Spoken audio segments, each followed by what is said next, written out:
বন্ধুগণ আমার, ইমাম মাহদী আলাইহিস সালাতু ওয়াস সালাম আসবে, অতি নিকটেই আসবে। এই পৃথিবী শাসন করবে। মসজিদে আকসা মুসলমানদের দখলে আসবেই আসবে, বলেন ইনশাআল্লাহ।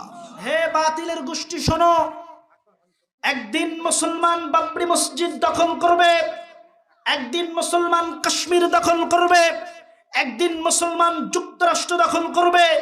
আমেরিকার ওয়াশিংটনের ছাদের উপরে ইসলামের পতাকা উড়বে, রাশিয়ার মস্কোর রাজধানীতে ইসলামের পতাকা উড়বে, ভারতের লালকিল্লা আবার মুসলমান শাসন করবে।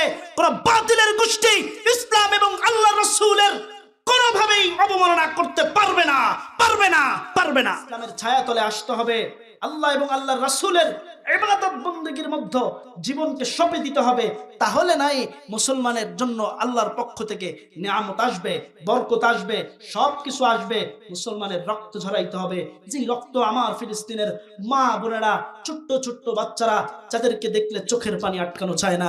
এই ইহুদির গোষ্ঠী, এই বাতিলের গোষ্ঠী বোমা মেরে আমার এই শিশু সন্তানদেরকে হত্যা করে দিচ্ছে। ও বাংলাদেশের মুসলমান, ও খুলনার মুসলমান, ও বটিয়াঘাটার মুসলমান, তোমার সন্তান যদি তোমার সামনে থেকে এভাবে মানুষ হত্যা করে ফেলতো, তোমার সন্তানকে যদি তোমার বুক থেকে ছিনিয়ে নিত, বলো তোমার কেমন লাগতো? আর আমার ফিলিস্তিনে ছোট্ট ছোট্ট শিশুদেরকে হত্যা করে ফেলছে, ছোট্ট ছোট্ট শিশুদেরকে তারা খুন করে ফেলছে।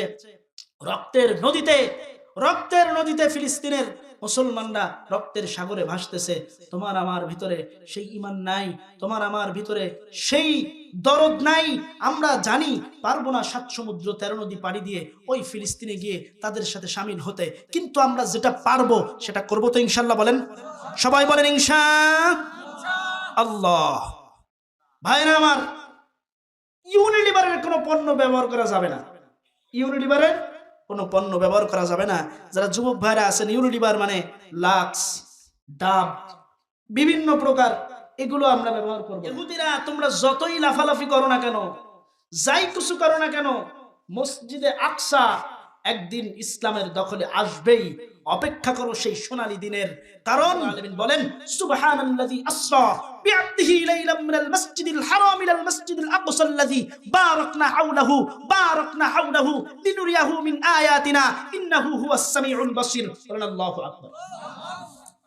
বলেন আমি আমার বন্ধুকে মসজিদে হারাম থেকে মসজিদে আকসা পর্যন্ত নিলাম, ওখানে নিয়ে নামাজ আদায় করলাম। ওখানে পয়গম্বরদের ইমামতি করেছেন বিশ্বনবী মুহাম্মদুর রাসূলুল্লাহ সাল্লাল্লাহু আলাইহি ওয়াসাল্লাম। যেই দিন থেকে নবীজি ওখানে ইমামতি করেছেন, ওর পর থেকে আল্লাহ রাব্বুল আলামিন গোটা মসজিদে আকসা রহমতের চাদরে ভরপুর করে দিয়েছেন। বলেন সুবহানাল্লাহ।